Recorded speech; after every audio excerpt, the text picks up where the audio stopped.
अस्सलाम वालेकुम दोस्तों, मैं ਤੁਹਾਡਾ ਮੇਜ਼ਬਾਨ ਮੀਆਂ ਮੁਹੰਮਦ ਅਫਜ਼ਲ ਬੱਟੂ ਤੇ ਤੁਸੀਂ ਵੇਖਦੇ ਹੋ ਮੇਰਾ YouTube ਚੈਨਲ ਡਿਜੀਟਲ ਕਿਸਾਨ ਪਾਕਿਸਤਾਨ। ਇਹ ਵੀਡੀਓ ਸਪੈਸ਼ਲੀ ਜਨਾਬ ਕਿਸਾਨ autos and tractor parts Facebook page ਤੇ ਵੀ ਵੇਖੀ ਜਾ ਸਕਦੀ ਹੈ। ਅੱਜ ਮੇਰੇ ਨਾਲ ਜਨਾਬ ਕਿਸਾਨ ਭਾਈ ਹੈਗੇ ਨੇ, ਰੀਅਲ ਕਿਸਾਨ ਜਿਹੜੇ ਦੋਸਤ ਠੇਕੇ ਤੇ ਜ਼ਮੀਨ ਲੈਂਦੇ ਨੇ ਤੇ ਫਿਰ ਜਨਾਬ ਉਹਦੇ ਤੇ ਮਿਹਨਤ ਕਰਦੇ ਨੇ, ਦਿਨ ਰਾਤ ਪਸੀਨਾ ਬਹਾਉਂਦੇ ਨੇ ਤੇ ਫਿਰ ਜਾ ਕੇ ਉਹਨਾਂ ਨੂੰ ਕੁਝ ਮਜ਼ਦੂਰੀ ਬਚਦੀ ਹੈ। ਤੇ ਅੱਜ ਉਹ ਜਨਾਬ ਬੜੇ ਉਹਨਾਂ ਨਾਲ ਮੈਂ ਗੱਲ ਕੀਤੀ ਤੇ ਬਹੁਤ ਹੀ ਨਾ ਹਕੂਮਤ ਨਾਲ ਆਵਾਜ਼ਾਰ ਹੈਗੇ ਨੇ ਤੇ ਮਹਿੰਗਾਈ ਤੋਂ ਤੰਗ ਹੈਗੇ ਨੇ। तो कहते हैं यार अज असा गल करनी है तो तुहाडा जिहड़ा प्लेटफॉर्म इस्तेमाल करना है तो मेहरबानी करके सानू अज बोलने का मौका दिओ। तो अज मैं जनाब उन्होंने मौका फराहम करना। ये वीडियो नूं गौर नाल वेख्या है तो जे अगर किसानां दी गल्लां होण सच्चियां फिर इस नूं तुसीं शेयर भी करना है ताकि दूसरे लोगों तक भी गलबात पहुँचे। आओ चलिए जनाब। अस्सलाम वालेकुम जी। वालेकुम सलाम जी। की हाल चाल ने? ठीक ठाक जी। तबीयत ठीक है? हाँ जी। ਤੇ ਉੱਚਾ ਹੁਣ ਬੋਲੀ ਆਮਣਾ ਤਾਂ ਕਿ ਤੁਹਾਡੀ ਗੱਲ ਵਿੱਚ ਬਰੀਵੇ। हाँ जी। ਤੇ ਤੁਸੀਂ ਮੈਨੂੰ ਦੱਸੋ ਜਿਹੜੀ ਮਹਿੰਗਾਈ ਹੈ ਜ਼ਮੀਂਦਾਰਾਂ ਨੂੰ ਤੰਗ ਕਰਦੀ ਪਈ ਹੈ, ਉਹਦੇ 'ਚ ਕੀ ਹੈ ਤੇ ਕੀ ਮਸਲੇ ਗਵਰਨਮੈਂਟ ਹੱਲ ਕਰੇ ਜਿਹਦੇ ਨਾਲ ਆਪਣਾ ਕੋਈ ਫਾਇਦਾ ਹੋਵੇ? सर इनका मसला जरा हल है ना कि अपना वजीर आजम जरा है ना ये हुकूमत सही नहीं कर रहा। ਅੱਛਾ आदे वजीरां मुसदियां दे मगर लग रहा है। ਜਿਹੜਾ ਬੰਦਾ ਆਪ ਦੀ ਮਰਜ਼ੀ ਨਾਲ ਕੰਮ ਨਹੀਂ ਕਰ ਸਕਦਾ ਨਾ ਉਹ ਕਿਸੇ ਦੀ ਮਰਜ਼ੀ ਨਾਲ ਕਾਮਯਾਬੀ ਨਹੀਂ ਕਰ ਸਕਦਾ। ਜੀ ਜੀ ਸਹੀ ਹੈ। ਨਹੀਂ ਕਾਮਯਾਬੀ ਕਰ ਸਕਦਾ। ਮੋਰ ਖਾਸ ਕਰ ਜ਼ਿਮੀਂਦਾਰ ਦੀ ਕਮਜ਼ੋਰੀ ਬੜੀ ਕਰ ਰਹੇ ਨੇ। ਅੱਛਾ ਜ਼ਿਮੀਂਦਾਰ ਖਾਦ ਲੈਣ ਵਾਸਤੇ ਜਾਂਦਾ ਹੈ ਕਿ ਦੁਕਾਨਦਾਰ ਆਪ ਦੀ ਮਰਜ਼ੀ ਦਾ ਰੇਟ ਲਾਉਣਾ ਹੈ। ਅੱਜ ਗਏ ਤੇ ਵੇਖਿਆ ਕਿ 2000 ਰੁਪਈਆ ਚੀਜ਼ ਦਾ ਹੈ।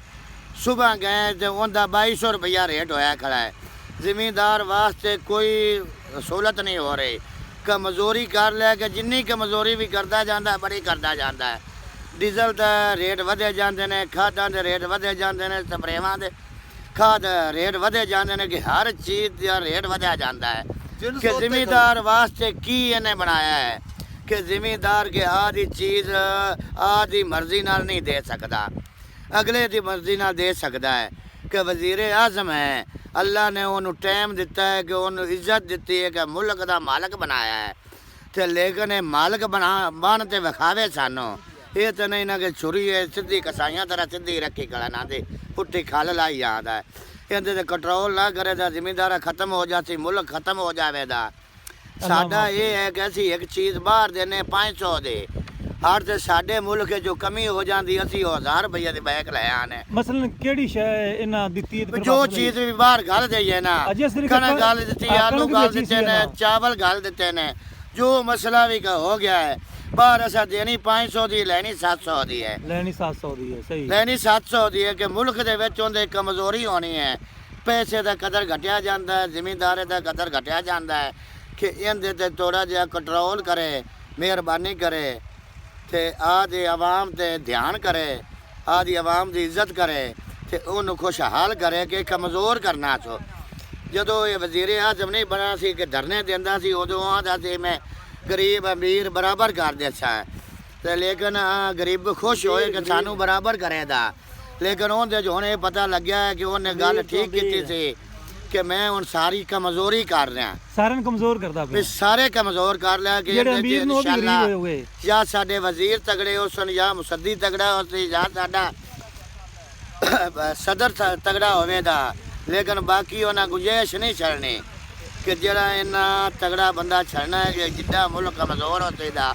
ਫਰਜ਼ ਕਰੋਗੇ ਅਸੀਂ ਪਰ ਡੀਆ ਵੀ 4 ਆਲੂਆਂ ਨੂੰ ਪਾਉਂਦੇ ਰਹੇ, ਐਤਕੀ ਇੰਨੀ ਕਮਜ਼ੋਰੀ ਹੋ ਗਈ ਹੈ ਕਿ 2 ਪਾਉਂਦੇ ਪਏ। 2 ਪਾਉਂਦੇ ਪਏ, 4 ਨਹੀਂ ਲਈਆਂ ਜਾਂਦੀਆਂ ਪਈਆਂ ਕਿ ਹੁਣ 4 ਤੇ 2 ਉਹਨਾਂ ਪੈਸਿਆਂ ਦੀਆਂ ਬਰਾਬਰ ਹੋ ਗਈਆਂ ਨੇ। ਸਾਡੀ ਮੁੰਜੀ ਦਾ ਰੇਟ ਪਰ 2100 ਰੁਪਈਆ ਰੇਟ ਹੈਗਾ ਸੀ ਤੇ 40-50 ਮਣ ਤੇ 55-60 ਮਣ ਵੀ ਨਿਕਲਦੀ ਰਹੀ ਹੈ। ਐਤਕੀ ਥੋੜਾ ਜਿਹਾ ਅੱਲਾ ਦੇ ਤਰਫੋਂ ਕੋਈ ਹਵਾ ਤੇ ਬਾਰਿਸ਼ ਦੀ ਮੰਦੀ ਚੰਗੀ ਹੋਈ ਹੈ। ਉਹਦੇ ਨਾਲ ਮੁੰਜੀਆਂ ਥੱਲੇ ਡਿੱਗ ਪਈਆਂ, ਕਮਜ਼ੋਰ ਹੋ ਗਈਆਂ, 35 ਤੋਂ 40 ਮਣ ਪੈ ਨਿਕਲਦੀਆਂ ਨੇ। ਉਹਦਾ ਵੀ ਕਟਾਈ ਕਰਕੇ ਰੱਖੀ ਪਈ ਹੈ। ਉਹ ਵੀ ਆੜਤੀ ਆਪ ਦੀ ਮਰਜ਼ੀ ਨਾਲ 1500-1600 1800 ਰੁਪਈਆ ਰੇਟ ਦੇ ਰਿਹਾ ਹੈ ਕਿ ਸਾਡਾ ਜਿਨਸ ਮਨੋਂ ਵੀ ਰੇਟ ਘਟ ਗਿਆ ਹੈ ਤੇ ਮਹਿੰਗਾਈ ਮਨੋਂ ਰੇਟ ਵੱਧ ਗਿਆ ਹੈ। ਇਹਦੇ ਵਿੱਚ ਇੰਨੀ ਕਮਜ਼ੋਰੀ ਹੋ ਗਈ ਹੈ ਨਾ, ਬਹੁਤ ਜ਼ਿਆਦਾ ਹੋ ਗਈ ਹੈ ਕਿ ਟਰੈਕਟਰ ਦੇ ਬਾਰੇ ਕੋਈ ਤੇਲ ਬਦਲਣਾ ਹੈ, ਕੋਈ ਕਿੱਲ ਕਾਵਲਾ ਲਿਆਉਣਾ ਹੈ। ਮਾਸ਼ਾਅੱਲਾ ਜਿਹੜਾ ਅੱਜ ਲੈਨੇ 2 ਰੁਪਈਆਂ ਦਾ ਵੱਲੇ ਉਹ 5 ਦਾ ਹੋਇਆ ਬੈਠਾ ਹੈ। ਇਹਦੇ ਵਿੱਚ ਕਮਜ਼ੋਰੀ ਇੰਨੀ ਸਾਰੀ ਹੋ ਗਈ ਹੈ ਨਾ ਕਿ ਇਨਸ਼ਾਅੱਲਾ ਕਿ ਅਗਲੇ ਸਾਲ ਵਿੱਚ ਮੈਨੂੰ ਉਮੀਦ ਹੈ ਕਿ ਜ਼ਿਮੀਂਦਾਰਾਂ ਖਤਮ ਹੋਣ ਦੇ ਕੋਸ਼ਿਸ਼ ਜਾ ਰਿਹਾ ਹੈ। ਅੱਛਾ, ਜ਼ਰਾਈ ਹਾਲਾਤ ਦੇ ਬਾਰੇ ਵੀ ਤੁਸੀਂ ਦੱਸਦੇ ਪਿਆ ਨਾ ਵੀ ਉਹ ਕਿੰਨੇ ਕੁ ਮਹਿੰਗੇ ਹੋਏ ਨੇ ਡਿਸਕਾਂ, ਜ਼ਰਾਈ ਹਾਲਾਤ ਜਿਹੜੇ ਡਿਸਕਾਂ ਦੇ ਬਾਰੇ ਦੱਸਦੇ ਪਿਓ ਤੇ ਹੱਲਾਂ ਦੇ ਬਾਰੇ ਵੀ ਉਹਨਾਂ ਦੇ ਰੇਟ ਵੀ ਡਬਲ ਹੋ ਗਏ ਨੇ ਤੇ ਟਰੈਕਟਰਾਂ ਦੀ ਕੀਮਤਾਂ ਦੇ ਬਾਰੇ ਵੀ ਇਹ ਵੀ ਜ਼ਰਾ ਤਫਸੀਲ ਨਾਲ ਸਾਡੇ ਦੋਸਤਾਂ ਨੂੰ ਟਰੈਕਟਰਾਂ ਦੀ ਦੱਸੋ। ਕੀਮਤ ਬਹੁਤ ਜ਼ਿਆਦਾ ਹੋ ਗਈ ਹੈ। ਇੱਕ ਔਜ਼ਾਰ ਜਿਹੜਾ ਸਾਨੂੰ ਅੱਗੇ ਲੱਖ ਰੁਪਏ ਦਾ ਲੱਭਦਾ ਪਿਆ ਸੀ ਉਹ 1.5 ਲੱਖ ਰੁਪਏ ਦਾ ਹੋ ਗਿਆ। ਇਹਦੇ ਵਿੱਚ ਦੱਸੋ ਵੀ ਜ਼ਿਮੀਂਦਾਰਾਂ ਤਾਂ ਹਰ ਚੀਜ਼ ਦੇ ਇਸਤੇਮਾਲੀ ਵਿੱਚ ਰਿਹਾ ਹੈ ਨਾ ਕਿ ਉਹਨਾਂ ਲੋਹੇ ਨਾਲ ਵੀ ਚੱਲਣਾ ਹੈ, ਉਹਨਾਂ ਖਾਦਾਂ ਨਾਲ ਵੀ ਚੱਲਣਾ, ਉਹਨਾਂ ਪਾਣੀ ਨਾਲ ਵੀ ਚੱਲਣਾ ਹੈ ਕਿ ਹਰ ਚੀਜ਼ ਨਾਲ ਚੱਲਣਾ ਹੈ ਕਿ ਹਰ ਚੀਜ਼ ਮਹਿੰਗਾਈ ਵਿੱਚ ਜਾ ਰਹੀ ਕਿ ਜ਼ਿਮੀਂਦਾਰ ਦੀ ਸ਼ੈ ਦਾ ਰੇਟ ਹੀ ਕੋਣੀ ਦਾ ਤੇ ਪੁੱਜੇ ਤੋਂ 500 ਨੂੰ ਲੈ ਲਵੇ ਤੇ ਪੁੱਜੇ ਤੇ 1000 ਨੂੰ ਲੈ ਲਵੇ। ਤੇ ਜਦੋਂ ਜ਼ਿਮੀਂਦਾਰ ਕੋਈ ਚੀਜ਼ ਲੈਣ ਜਾਣਾ ਕਿ ਉਹਨੇ ਅਗਲੇ ਦੀ ਮਰਜ਼ੀ ਨਾਲ ਲੈਣਾ ਹੈ ਕਿ ਅਸੀਂ ਵਜ਼ੀਰ ਆਜ਼ਮ ਤੇ ਇਹ ਖੁਸ਼ ਹੁੰਦੇ ਹਾਂ ਕਿ ਮਹਿੰਗਾਈ ਕਰ ਲਵੇ ਲੇਕਿਨ ਜ਼ਿਮੀਂਦਾਰ ਦੇ ਜਿਨਸ ਦਾ ਵੀ ਰੇਟ ਨਾ ਦੀ ਮਰਜ਼ੀ ਨਾਲ ਦੇਵੇ ਨਾ ਵੀ ਇੱਕ 500 ਰੁਪਈਆ ਮੁਕਰਾ ਕਰੇ ਨਾ ਵੀ ਆ 500 ਵਿੱਚ ਲਵਣ ਕਿ ਜ਼ਿਮੀਂਦਾਰ ਨੂੰ ਵੀ ਪਤਾ ਹੋਵੇ ਕਿ ਉਹ ਕੈਲਕੂਲੇਟਰ ਮਾਰਦਾ ਹੈ ਕਿ ਮੇਰਾ 500 ਦਾ ਕਿੱਲਾ ਮਣ ਵਿਕਣਾ ਹੈ ਉਹ 500 ਦਾ ਹੀ ਵਿਕੇ ਲੇਕਿਨ 500 ਦੀ ਗੱਲ ਸੁਣਨੇ ਹੈ ਤੇ ਹੜ ਤੇ ਸਰਕਾਰ ਮੇਰੀ ਉਹ 300 ਦਾ ਵੇਚੀ ਕਲੇ ਉਹਨੇ ਲੇਕਿਨ ਇਹ ਆ ਜ਼ਿਮੀਂਦਾਰ ਦੇ ਬਹੁਤ ਖੁਸ਼ ਖਰਾਬੀ ਵਿੱਚ ਜਾ ਰਿਹਾ ਕਿ ਇਹਨੂੰ ਨਾ ਜ਼ਿਮੀਂਦਾਰੇ ਦਾ ਥੋੜਾ ਜਿਹਾ ਮਿਹਰਬਾਨੀ ਕਰੇ ਤੋਂ ਦੇ ਨਾਲ ਆਮਦਾਦ ਕਰੇ ਤੇ ਮੁੰਜੀ ਦਾ ਰੇਟ ਵੀ ਠੀਕ ਕਰੇ ਤੇ ਕਣਕ ਦਾ ਵੀ ਥੋੜਾ ਜਿਹਾ ਬਿਹਤਰ ਕਰੇ ਤੇ ਹਰ ਚੀਜ਼ ਨੂੰ ਕੰਟਰੋਲ ਵਿੱਚ ਕਰੇ ਤੇ ਵਜ਼ੀਰਾਂ ਮੁਸੱਦੀਆਂ ਨੂੰ ਤਗੜਾ ਕਰਨਾ ਤੇ ਮੁੜਾ ਦੀ ਆਵਾਮ ਨੂੰ ਖਤਮ ਕਰ ਦੇਵੇ ਆਦੇ ਮੁਲਕ ਨੂੰ ਖਤਮ ਕਰ ਦੇਵੇ ਵਜ਼ੀਰਾਂ ਮੁਸੱਦੀਆਂ ਤਗੜਾ ਕਰ ਲਵੇ।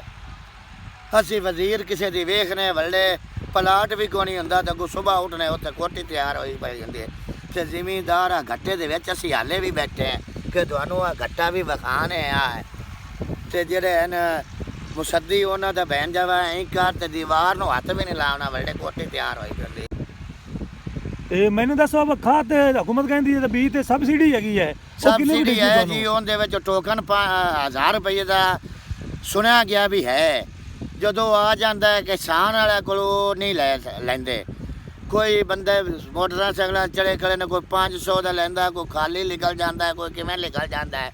ਇਹਦੇ ਨਾਲ ਗੌਰਮੈਂਟ ਸਬਸਿਡੀ 1000 ਰੁਪਇਆ ਦੇਣਾ ਜੋ ਹੈ ਉਹ ਸਿੱਧਾ ਜਮਾ ਲੈਸ ਖਾਦ ਦੇ ਵਿੱਚੋਂ ਕਰ ਦੇਵੇ। ਸਹੀ ਖਾਦ ਦੇ ਵਿੱਚੋਂ ਲੈਸ ਕਰ ਦੇਵੇ ਕਿ ਰੋਲੇ ਨੂੰ ਕਿਉਂ ਪਾਈ ਖੜੇ ਨੇ ਤੇ ਬੀਜ ਦੇ ਵਿੱਚ ਦੱਸਦੇ ਪਏ ਨੇ ਜਦੋਂ ਬੀਜ ਦੇ ਵਿੱਚ ਆਉਂਦੇ ਪਏ ਨੇ ਟੋਕਨ 1200 ਦਾ ਆਉਣਾ ਹੈ ਉਹਦੇ ਵਿੱਚ ਕੁਛ ਵੀ ਨਹੀਂ ਆ ਰਿਹਾ ਖਾਲੀ ਬੀਜ ਨਿਕਲਦੇ ਨੇ ਤੇ ਮੁੜ ਸਬਸਿਡੀਆਂ ਜੋ ਬਣਾਈਆਂ ਸੋ ਬੱਚਤ ਬੁਲਾਉਂਦਾ ਹੈ ਵੀ ਆ ਖਾਦ ਦਾ ਵੱਧ ਗਿਆ ਤੇਲ ਦਾ ਵੱਧ ਗਿਆ ਲੋਹੇ ਦਾ ਵੱਧ ਗਿਆ ਹਾਂ ਟਰੈਕਟਰ ਦਾ ਵੱਧ ਗਿਆ ਹਾਂ ਕੱਪੜੇ ਵਾਲੀ ਦੁਕਾਨ ਦਾ ਵੱਧ ਗਿਆ ਤੇ ਜ਼ਿਮੀਂਦਾਰਾਂ ਦਾ ਵੀ ਬੱਚਤ ਬੁਲਾਵੇ ਨਾ ਵੀ 1000 ਰੁਪਏ ਤੋਂ 1500 ਰੇਟ ਕਰ ਦਿੱਤਾ ਇਹ ਸਾਡਾ ਬਜਟ ਨਹੀਂ ਬਣਦਾ। ਇਹ ਹੱਲਾਂ ਦੇ ਫਾਲੇ ਕਿਤਨੇ ਦੇ ਆਉਂਦੇ ਪਏ ਨੇ ਹੱਲਾਂ ਦੇ ਫਾਲੇ 3000 ਰੁਪਏ ਦੇ ਜੀ 3000 ਇਹ ਪਹਿਲੇ ਕਿੰਨੇ ਦੇ ਆਉਂਦੇ ਆ ਪਹਿਲੇ ਜੀ ਆ ਪਿਛਲੇ ਸਮਾਂ ਦੇ ਵਿੱਚ ਆਉਂਦੇ ਰਹੇ ਨੇ 1800 ਦੇ 1600 ਦੇ ਤੇ ਪਿਛਲੀ ਆਲੂਆਂ ਦੀ ਤਿਆਰੀ ਜਦੋਂ ਕੀਤੀ ਹੈ 1800 ਦੇ 1600 ਦੇ ਆਉਂਦੇ ਤਾਂ ਮੁਕੰਮਲ ਸੈੱਟ ਬਦਲਿਆ ਜਾਂਦਾ ਤੇ ਹੁਣ 3200-3300 ਰੁਪਏ ਦਾ ਬਦਲਿੰਦਾ ਪਿਆ ਤੇ ਇਹ ਚੀਜ਼ ਦਾ ਹਰ ਜਿਹਾ ਰੇਟ ਵਧਿਆ ਜਾਂਦਾ ਜ਼ਿਮੀਂਦਾਰਾਂ ਨਾਲ ਵੀ ਕੋਈ ਮਿਹਰਬਾਨੀ ਤੇ ਪਿਆਰ ਮੁਹੱਬਤ ਅੱਛਾ ਤੁਸੀਂ ਮੈਨੂੰ ਦੱਸੋ ਕਣਕ ਕਿੰਨੀ ਲਾਉਂਦੇ ਪਏ ਜੇ ਤੇ ਆਲੂ ਕਿੰਨੇ ਲਗਾਉਂਦੇ ਪਏ ਜੇ? ਆਲੂ ਤਕਰੀਬਨ ਸਾਡੇ ਕੋਲ 50 ਕਿੱਲਾ ਜ਼ਮੀਨ ਹੈ ਉਹਦੇ ਚ 30 ਕਿੱਲਿਆਂ ਤੇ ਆਲੂ ਕੱਢ ਰਹੇ ਤੇ 20 ਕਿੱਲੇ ਕਣਕ ਕੱਢ ਰਹੇ। ਅੱਛਾ ਇਹ 50 ਕਿੱਲਾ ਜ਼ਾਤੀ ਹੈ ਜਾਂ ਠੇਕੇ ਤੇ ਹੈ? ਇਹ ਜੀ ਠੇਕੇ ਤੇ। ਕਿੰਨਾ ਠੇਕਾ ਹੈਗਾ ਇਸ ਦਾ? ਠੇਕਾ ਜਨਾਬ ਜੀ ਇਹਦਾ 1 ਲੱਖ ਤੇ 15000 20000 25000 ਹੋ ਗਿਆ ਅਗਲੇ ਸਾਲ ਦਾ। ਅਗਲੇ ਸਾਲ ਤੇ ਦਾ ਤੁਸੀਂ ਹੁਣ ਅਗਾ ਲੈ ਲਈ ਆ ਜਾਂ ਹੱਥ ਖੜੇ ਅਸੀਂ ਜੀ ਖਤਮ ਕਰਦੇ ਪਏ ਸਾਡੇ ਤੋਂ ਨਹੀਂ ਆਪਣਿਆ ਜਾਂਦਾ। ਕਿਵੇਂ ਹੱਥ ਖੜੇ ਕੀਤੇ ਨੇ? ਹੱਥ ਖੜੇ ਕਰਕੇ ਵਿਖਾਓ, ਹੱਥ ਖੜੇ ਕਰਕੇ ਵਿਖਾਓ। ਸਾਡੇ ਕੋਲ ਨਹੀਂ ਲਈ ਜਾਂਦੀ, ਸਾਡੇ ਕੋਲ ਜ਼ਮੀਨ ਨਹੀਂ ਵਾਈ ਜਾਂਦੀ ਕਿ ਹਰ ਚੀਜ਼ ਖਾਦ ਤੇਲ ਇਤਨੀ ਹੈ, ਹਰ ਚੀਜ਼ ਮਹਿੰਗਾਈ ਹੋ ਰਹੀ ਹੈ ਕਿ ਸਾਡੀ ਫਸਲ ਦਾ ਰੇਟ ਕੋ ਨਹੀਂ ਹੈ। ਇਹ ਮੁੜ ਵਜ਼ੀਰ ਆਜ਼ਮ ਦੇ ਵਜ਼ੀਰਾ ਸਦੀਆਂ ਨੂੰ ਲੈ ਕੇ ਕੋਈ ਚੈੱਕ ਐਂਡ ਬੈਲੈਂਸ ਕੋ ਨਹੀਂ ਵੀ ਕੋਈ ਤੂੰ ਚੈੱਕ ਕਰਨ ਵਾਲਾ ਕੋਈ ਨਹੀਂ। ਤੁਸੀਂ ਹੱਥ ਖੜੇ ਹੋ ਗਏ ਮਹਿੰਗਾਈ ਦੀ ਵਜ੍ਹਾ ਨਾਲ? ਹਾਂ ਮਹਿੰਗਾਈ ਦੀ ਵਜ੍ਹਾ ਨਾਲ। ਹਾਂਜੀ ਆਫਰ ਸਾਹਿਬ ਤੁਸੀਂ ਵੀ ਦੱਸੋ ਜੀ। ਭਾਈਜਾਨ ਕੋਈ ਚੈੱਕ ਐਂਡ ਬੈਲੈਂਸ ਕੋ ਨਹੀਂ, ਕੋਈ ਇਹਨਾਂ ਨੂੰ ਉੱਤੋਂ ਚੈੱਕ ਕਰਨ ਵਾਸਤੇ ਕੋ ਨਹੀਂ ਵੀ ਆ ਖਾਦ ਮਹਿੰਗੀ ਹੋ ਗਈ ਹੈ, ਕਿਉਂ ਮਹਿੰਗੀ ਹੋਈ ਹੈ, ਕਿਸ ਵਜ੍ਹਾ ਤੋਂ ਮਹਿੰਗੀ ਹੋਈ ਹੈ। ਇਹਦੇ ਮਗਰ ਜ਼ਰੂਰ ਚੈੱਕ ਕਰਨਾ ਚਾਹੀਦਾ ਹਕੂਮਤ ਨੂੰ।